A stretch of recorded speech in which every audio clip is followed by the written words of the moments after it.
지금 사도행전은 그 이야기를 하고 있는 거예요. 얼마나 숭고하고 얼마나 깊이 있고 얼마나 그리스도의 삶이 멋있는가를 이야기하는 것인데, 지금 우리가 본 것처럼 이전에 무엇이 있었어요? 베드로의 처음 설교가 있었잖아요.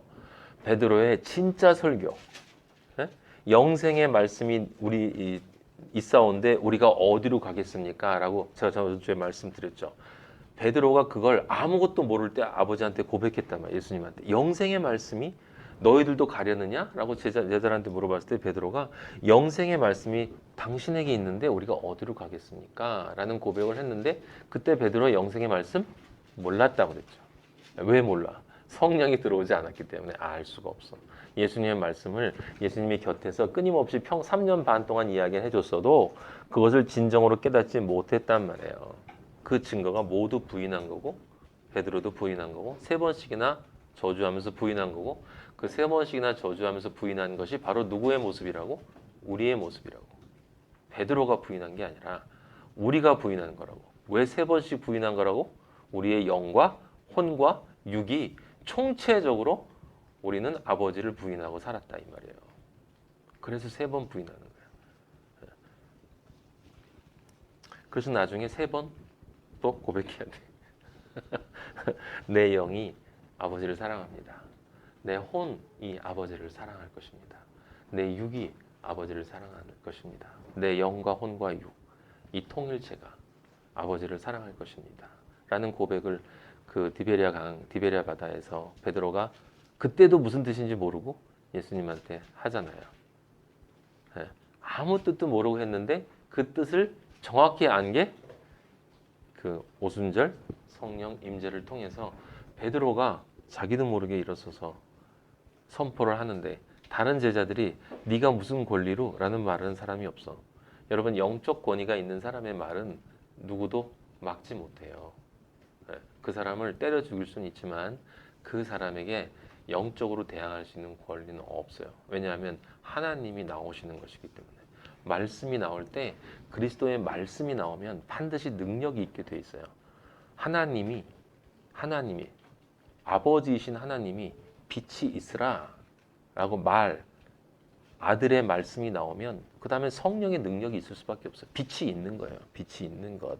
근데 그 말씀을 여러분이 정말로 받아서 여러분의 입에서 그 말이 진짜로 나오면야, 그냥 가짜로 나오면 말고, 그 가짜로 나오는 말들은 무수하게 많아요. 무수하게 많아. 근데 들으면 알아. 그게 아버지와의 관계로부터 나오는 말인지 아니면 종교적인 언어인지가 분명하게 드러나요.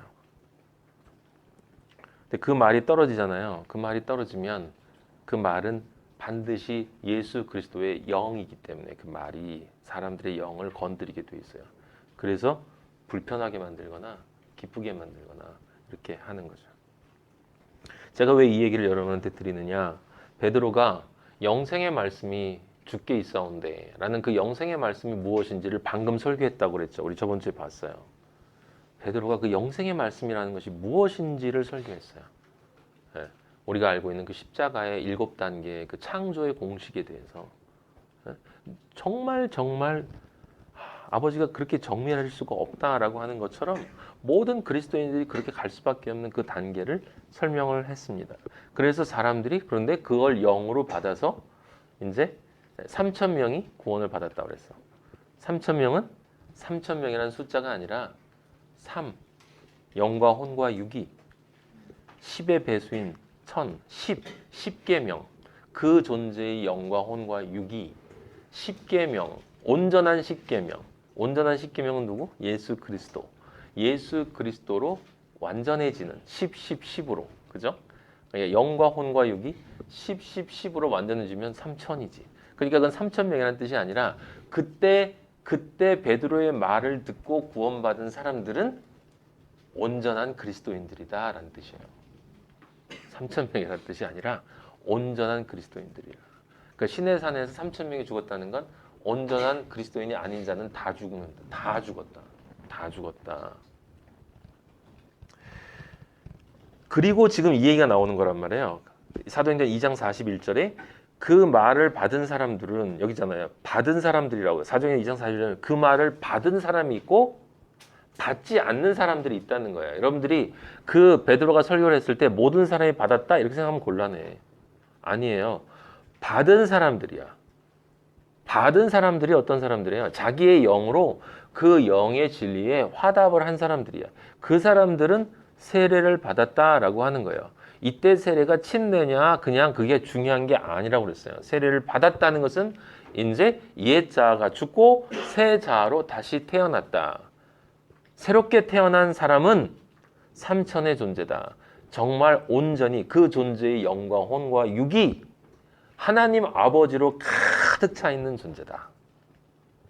그렇기 때문에 당연히 그들은 42절에 사도의 가르침이 진리니 그 진리를 듣고 싶은 마음이 생길 수밖에 없고 그 생기기 때문에 그 생기면 그 가르침을 받아서 서로 교제하고 서로 교제할 때 무슨 얘기를 하겠어요? 하나님의 영광을 찬양하는 거지. 아버지가 나에게 주신 은혜가 어떤 것인지 그것에 대해서 감사하고 간증하고 찬양하고 그런 일들을 하는 게 교제예요. 그리고 떡을 뗐다라는 말 이제 다시 한번 좀 이따 하겠지만 이 말도 떡을 먹었다가 아니고 떡을 뗐다. 예수님이 떡을 떼주면서 이것을 먹을 때마다 나를 기억하라. 떡을 뗐다는 건 예수 그리스도의 말씀을 받았다라는 거예요. 아셨죠? 예수 그리스도의 말씀을 받았다라는 거예요. 네. 기도하기를 힘쓰니라. 당연히 기도했겠죠. 하지만 이 기도는 그냥 우리가 시간을 내서 하는 이 기도뿐만이 아니라 우리의 삶이 기도가 되어야 한다라고 여러분들에게 말씀드렸어요. 그 말은 제가 여러분 성경 전체가 기도 이외에는 아무것도 없다. 기도 이외에는. 왜? 태초에 예수 그리스도의 이름으로 태초에라는 말이 예수 그리스도의 이름이라는 뜻이고 맨 끝에 아멘 계시록 끝에 아멘 그럼 그 중간이 기도합니다. 기도합니다. 성경 전체가 한 단어로 꽉 짜면 기도합니다. 그래서 우리 그리스도인들의 삶이 아버지 하나님에게 기도의 향기, 그리스도의 기도의 향기로 올라가는 삶을 살아야 된다. 이 향기로 되어지려면 십자가가 있어야 돼. 십자가 없이는 절대로 향기가 없어. 예수님이 아버지가 와, 참 향기 좋다라고 하는 그 경우는 유일하게 그 존재에게서 십자가의 냄새가 날 때예요.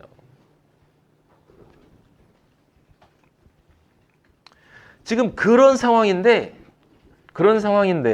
지금 이 윌로우 크릭 교회나 새들백 교회처럼 그리고 수많은 교회들이 그래요. 세상에 있는 수많은 교회들이 제가 많은 교회를 가봤어요. 저는 교회를 다니고 싶었기 때문에. 그래서 가보면 교회 표어가 있어요. 표. 인터넷에서도 이렇게 들어가서 교회 표어를 쳐보면 세상을 변화시키는 교회. 세상을 변화시키는 교회. 그리고 세상으로부터 존경받는 교회. 세상에게 봉사하는 교회. 분명히 말씀드리지만 그런 교회는 하나님의 교회 아니에요. 진리를 모르고 세상에 우리가 인간적으로 생각하는 이것이 하나님의 일일 거야 라고 생각하는 건 얼마든지 적어놓고 사람들로부터 칭찬받을 수 있어요. 예수님은 분명히 말씀하셨거든. 모든 사람에게 칭찬받으면 너희에게 화가 있어. 화가. 그러면 2장 47절에 여기 온 백성에게 칭송을 받으니까 그런 뜻이겠습니까? 그런 뜻이겠냐고. 2장 47절에 하나님을 찬미하며 또 온 백성에게 칭송을 받았대. 모든 사람이 칭찬했대. 와, 교회 참 훌륭하다. 근데 예수님 뭐라고 했냐면 그렇게 칭찬받으면 모든 사람이 너희를 칭찬하면 화가 있다. 화가 있다는 건 뭐야? 하나님부터 끊어진다는 건데 그냥 끊어지는 거 끊어지면 끝이면 괜찮아. 끊어지면 괜찮아. 불못으로 들어가는 거예요. 지옥은 실제로 있으니까. 아버지가 공의의 하나님이시기 때문에 불못이 없으면 그 아버지는 공의의 하나님이 아니라는 뜻이거든. 사랑의 하나님이 사랑은 맹목적 사랑이 아니에요. 사랑과 지혜는 항상 같이 가고 사랑과 공의는 동조의 앞뒷면이기 때문에 공의와 사랑이 이율배반적이라고 얘기하는 사람은 사랑이 뭔지도 모르는 사람이고 공의가 뭔지도 모르는 사람이에요. 사랑과 공의는 동전의 앞뒤예요. 그리고 둘을 합치면 그 동전 하나를 전체로 보면 그게 사랑이에요. 그게 사랑. 네가 원하는 대로 될지어다. 난 널 사랑하기 때문에 네가 원하는 대로 될지어다. 네 믿음대로 될지어다. 그래, 너 그렇게 살다가 그렇게 지옥 가길 원하니? 그래, 네 믿음대로 되라. 너의 자율적인 인격을 존중해 준다. 왜? 내가 너에게 나의 영을 처음에 너와 나눴기 때문에 너의 인격을 내가 무시할 수가 없어. 네가 스스로 너의 삶을 그렇게 선택을 해서 그리로 계속 가. 그럼 내가 너한테 계속 나의 종을 보내서 돌아오라고 이 얘기를 해도 너는 계속 무시를 하고 네가 원하는 그 길로 가게 되면 그럼 네가 결국은 그것을 선택했기 때문에 나는 그리로 보낼 수밖에 없다. 그게 너를 사랑하는 거야. 근데 그 사랑이 너에게는 공의로 다가오고 그 공의는 심판으로 다가오고 심판은 그냥 심판이 아니고 반드시 거기에 뭐가 있냐면 나를 그렇게 무시하고 십계명을 하나를 어기면 다 어기게 된다고 제가 말씀드렸죠. 나를 망령되이 생각하고 나를 그렇게 가증하게 여기고 놀리고 그랬던 그 모든 것들에 대한 심판 뒤엔 형벌이 있다. 형벌이 있다. 라고 얘기를 하는 거예요.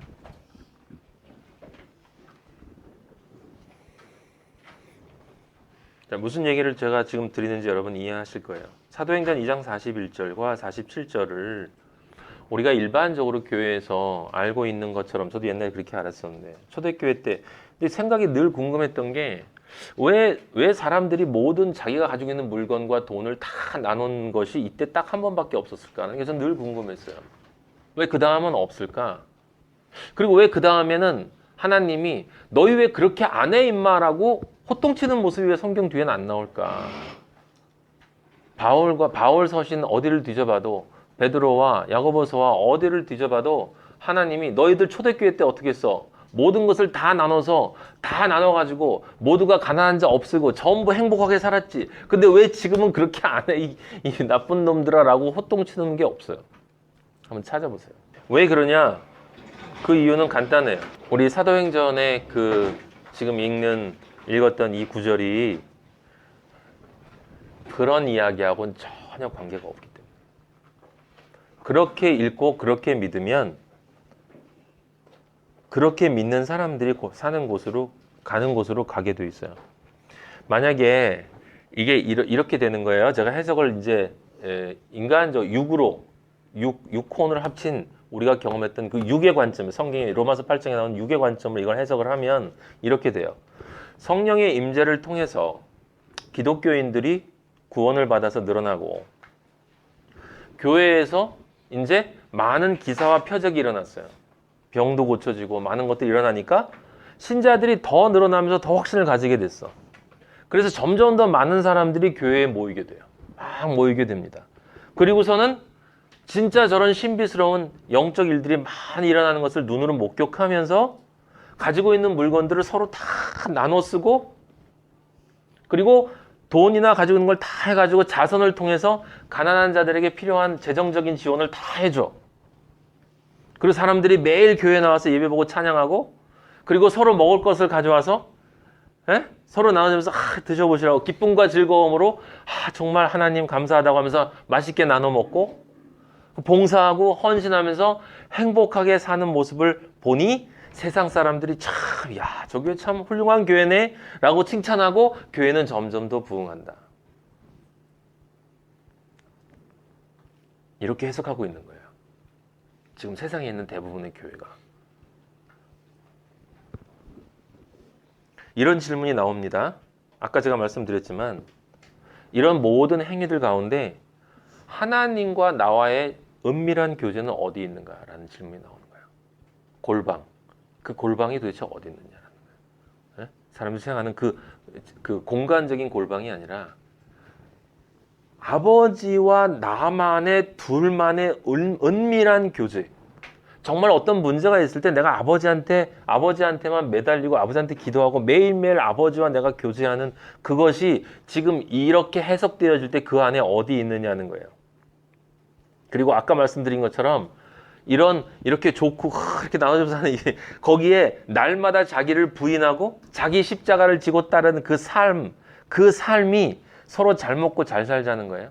가난한 사람 세상에 없애자는 것입니까? 지금 성령이 임재해서 온 세상에 있는 모든 사람들이 그들이 어떤 언어를 사용하건 반드시 그들은 진리를 들을 수 있을 것이다. 지금 그걸 설명한다고 그랬죠. 그게 방언, 그 외국어를 하는 게 중요한 게 아니라고 제가 말씀드렸잖아요. 모든 인간이 하나님의 진리의 말씀을 들을 수 있는 때가 왔다! 라고 하는 그 요엘서의 예언이 실현된 것인데, 지금 그런 상황에서 지금 교회가 실제로 이렇게 움직이는데, 이제 가난한 사람들이 다 잘 먹고 모든 사람들이 이 세상에서 잘 먹고 잘 사는 이런 행복한 세상을 만들기 위해서 성령이 임재했냐고요. 그게 바로 금송아지였거든. 그 사람들이 하나님 만들어 놓고 하나님을 경배하지 않은 게 아니라 자기들이 생각하는 그 선악과의 하나님을 만들어 놓고, 하나님은 사람들에게 먹고 사는 문제를 해결해 주고, 그리고 정말 그리스도 안에서라는 이름이지만 서로가 즐겁고 기쁠 수 있도록 해주고, 우리가 남들 세상으로부터 존경받을 수 있는, 그 정확하게 세 가지가 다 있어요. 보면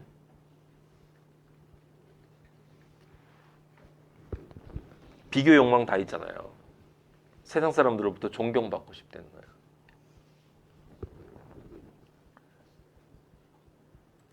십자가의 삶이 어디 갔냐고요. 그리고 우리가 계속 강조하고 있는 하나님의 아들로 우리가 창조되기 위해선 내가 매일매일 내 안에 계신 예수 그리스도, 그 진리의 영이 내 안에 들어와서 이제 그 진리의 영이 내 마음으로 완전히 변하게 되기 위해서는, 사탄이 그걸 가장 싫어하기 때문에, 진짜 그리스도인들이라도 어떻게든지 하나라도 빼가려고 하기 때문에 수없이 나를 다양한 방식으로 공격할 때 그 보이지 않는 영적 전쟁은 어딨냐고. 여기 지금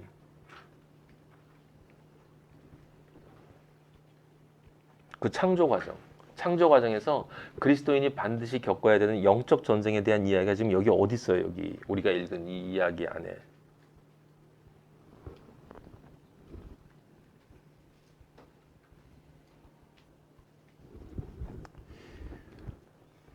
한마디로 이제 정리를 하면 이런 거예요. 지금 많은 사람들이, 많은 교회가 사도행전 2장에 있는 지금 우리 본문을 이해할 때 지금 어떻게 이해하고 있는 거냐면, 그리스도의 십자가와 부활, 그것을 통해서 유일하게 가능해진 하나님의 내 안에 임재, 성령 충만의 그 임재를 가지고 다시 어디를 바라보고 있는 거냐면 세상을 바라보고 있는 거예요. 다시 세상을 바라보고 있는 거야. 하나님을 정확하게 이스라엘 사람들하고 똑같아요. 금송아지를 섬기고 있는 거야. 지금 이렇게 이해를 하는 것은, 그러니까 사람들이 모여서 우리는 하나님의, 그게 늘 그게 전제잖아요. 그래서 그 사람들이 다 모이면 우리는 하나님의 자녀다라는 것이 이제 전제가 된단 말이에요. 그러니까 우리는 다 행복해 해줘야 되는 거예요. 이렇게 전부 나눠주고 행복해 줘야 돼. 그래서 하나님만 사랑한다고 말하지만 수능 시험이면 다 모여서 하루 종일 통속 기도해요. 하나님을 사랑한다고, 하나님만 사랑한다고 하면서 가정을 가보면 사랑이 없어. 그 하나님의 사랑이 없어. 가정 가보면. 하나님을 사랑한다고 하면서, 하나님만 사랑한다고 하면서 배우자를 찾는데 조건 좋은 배우자를 찾아요. 아니, 그런 것들이 다 연결되어 있다 이 말이에요. 이 교회들 가보면 아주 교활하게 이 무덤을 회를 칠해놨어. 그리고 거룩한 척해요. 그 겉은 굉장히 거룩해. 홀리하게 찬양하고 홀리하게 예배보고, 그리고 서로 위해주는 것처럼 자기 집에서 쓰던 물건들 갖다 서로 나누고, 자선 파티 열고, 그리고 많은 돈들 이렇게 모아서 사회에 불쌍한 사람들 이렇게 좀 구제해주고, 그러면서 우리가 바로 초대교회의 모습을 가지고 있다는 거예요. 아버지가 스스로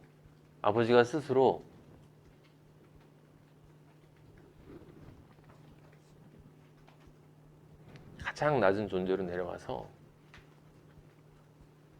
그 벌레만도 못한 우리 같은 존재가 실제로 되어서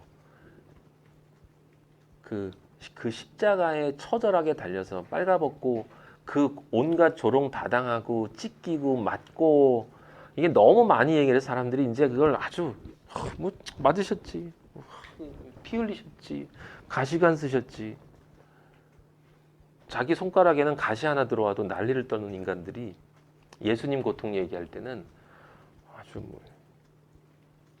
예수 그리스도가 그렇게 돌아가신 그게 아버지가 그렇게 오신 그것이 세상 사람들, 가난한 사람들 이렇게 잘 먹고 잘 살게 하기 위해서 교회가 세상 사람들로부터 존경받게 되라고 아버지가 그렇게 돌아가시고 그렇게 가셔서 그렇게 아버지가 깨끗하게 되라고 그렇게 얘기를 하고 내려오신 그 이유가 그런 거겠냐고요.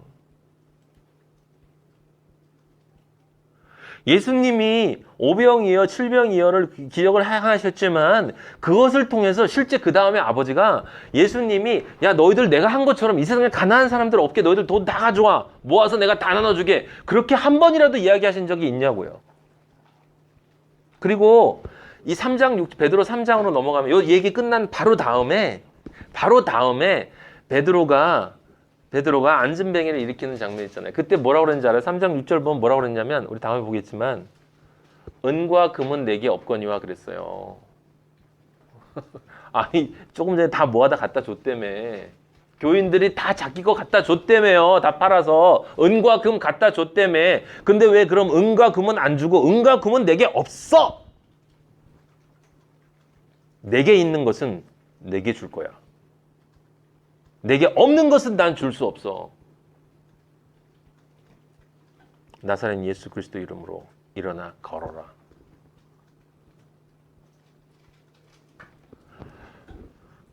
베드로가 고백을 했어요. 은과 금은 내게 없다고. 근데 그 위에 바로 그 윗구절이거든 이게. 그 윗구절의 그 이야기가 그게 은과 금 모아가지고 불쌍한 사람들 나눠준 얘기겠냐고.